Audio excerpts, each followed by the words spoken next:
परीक्षित जी ने प्रश्न कर लिया। बोले महाराज ये हिरण्याक्ष था कौन? कृपा करके इसका विस्तार से चरित्र सुनाइए। बोले कश्यप ऋषि की अनेक पत्नियों में एक का नाम था दिति।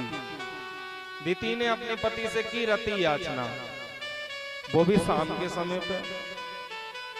तो पतिदेव ने कह दिया नाना देवी ऐसा घोर समावेला, ऐसे समय पर 4 काम नहीं करना चाहिए। बोले क्या? बोले शाम के समय पर कभी स्वाध्याय अध्ययन नहीं करना चाहिए। जब शाम का समय हो तो अध्ययन नहीं करना चाहिए, तो स्वाध्याय नहीं करना चाहिए, भोजन नहीं करना चाहिए, निद्रा देवी सोना नहीं चाहिए, सोए भी ना, और मैथुन कार्य नहीं करना चाहिए। ऐसे 4 कर्म कभी भी शाम के समय पर नहीं करना चाहिए। इस समय पर भगवान शंकर अपने शिवगणों के साथ विचरण करते हैं। पर दिति नहीं मानी, अपने पति से याचना करी, तो पति ने मनोरथ पूर्ण किया। और शाम के समय पर मनोरथ पूर्ण करने के कारण दिति के गर्भ में 2 नाम दैत्य आ गए, हिरण्याक्ष और हिरण्यकश्यपु। दोनों दैत्य आए, दिन दूना रात चौगुना खूब उस पेट में रहे 100 वर्ष तक। 100 वर्ष के बाद बाहर आए सो खूब बढ़ने लगे। अब हिरण्याक्ष को तो लगा के भाई अब तो किसी के साथ 2-2 हाथ हो जाए। ये चले गया वरुण लोक में। वरुण से जाकर के कहता है कि ओ भैया आओ, हमको तुमसे 2-2 हाथ करना है। वरुण देव ने कहा भैया तेरी उम्र के थे जब हमारे हाथ में भी खूब खुजार चलती थी, अब हमसे बनता नहीं, तुम जाओ किसी और को देखो। हिरण्याक्ष आया, उधर से नारद जी आ रहे थे, नारायण नारायण लगे हुए। हिरण्याक्ष का हो क्या नारायण नारायण लगा रखा है? भजन ही भजन जानते हो कि लड़ना भिड़ना भी जानते हो? नारद जी ने कहा लड़ना भिड़ना तो नहीं जानता, पर लड़ाना भिड़ाना अच्छे से जानता हूँ। बोले जानते हो है कोई? बोले हाँ सबर करो, तुम्हारे मापक का तुम्हें मिल ही जाएगा। इतने में नारद जी तो चले गए। हिरण्याक्ष को कोई नहीं देखा, पृथ्वी को उठाया और जो है ले गया समुद्र के अंदर।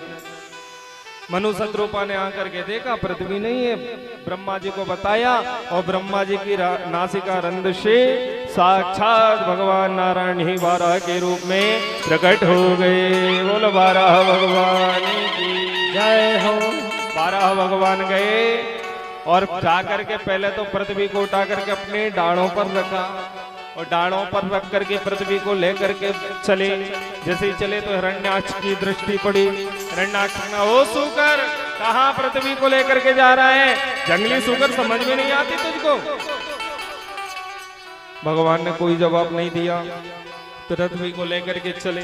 जब पृथ्वी को लेकर के जा रहे थे तब भगवान बाराह की नासिका से गंध निकली, वो पृथ्वी पर पड़ी। पृथ्वी पर पड़ने से 2 विभागों में बढ़ गई, एक हो गई सुगंध, एक हो गई दुर्गंध। ये 12 भगवान की नासिका से निकली है।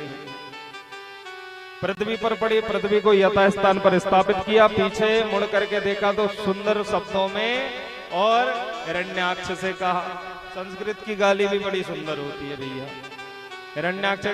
हिरण्याक्ष से कहा भगवान ने कि सत्यम भयम भो वन गोचरा मृगा और युष्माधुनाता मृगये ग्राम सिंहा।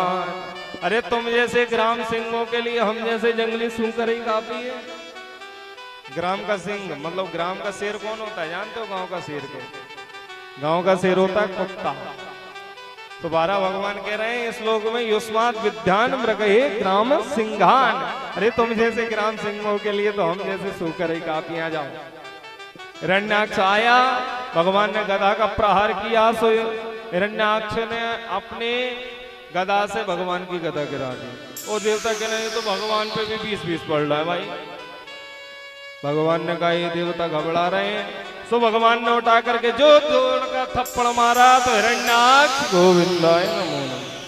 अब सीधा गिरा, मुंह फटा, आंखें खुली, देवताओं की ओर निहार रहा है। अब देवता स्तुति करें तो कैसे करें? अब देवता भगवान की स्तुति करना चाहते हैं कि हिरण्याक्ष का वध किया है।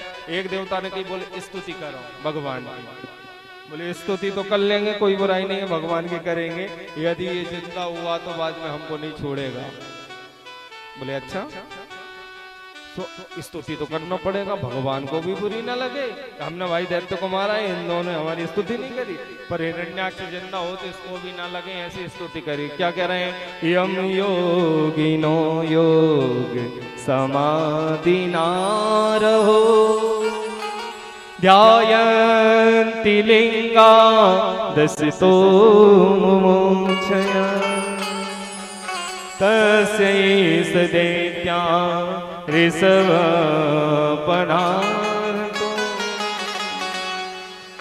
मुखं प्रपश्यस्तनुमसमज यम योगिनो योग समाधि न रहो। अरे जो योगी निरंतर समाधि में लगे रहते हैं उनको भी योनि दुर्लभ है। इस धन्य मनुष्य, इस धन्य दैत्य को देखो भैया कि भगवान के हाथों से इसकी मुक्ति हो गई।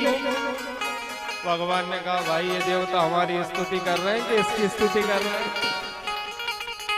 देवता बड़े चालू होते हैं, जब आखिरी समय आ जाता है तब ही भगवान की मदद करने आते हैं। राम अवतार में भगवान ने जब तक आखिरी रावण नहीं बचा, जब तक रावण नहीं बचा तब तक इंद्र रथ लेके नहीं आए। कब आए?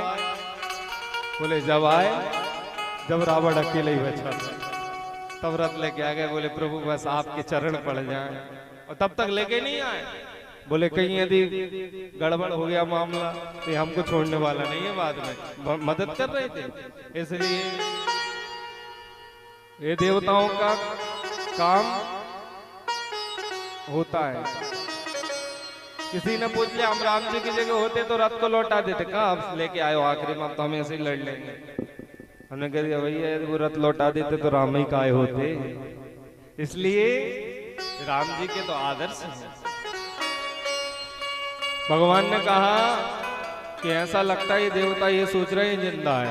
फिर पुनः पाद प्रहार किया हिरण्याक्ष के ऊपर, जैसे पैरों का प्रहार किया तो हिरण्याक्ष गोविंदाय नमो नमः। बोली हिरण्याक्ष मर्दन बाराह भगवान की जय हो। हिरण्याक्ष का वध किया बाराह भगवान ने।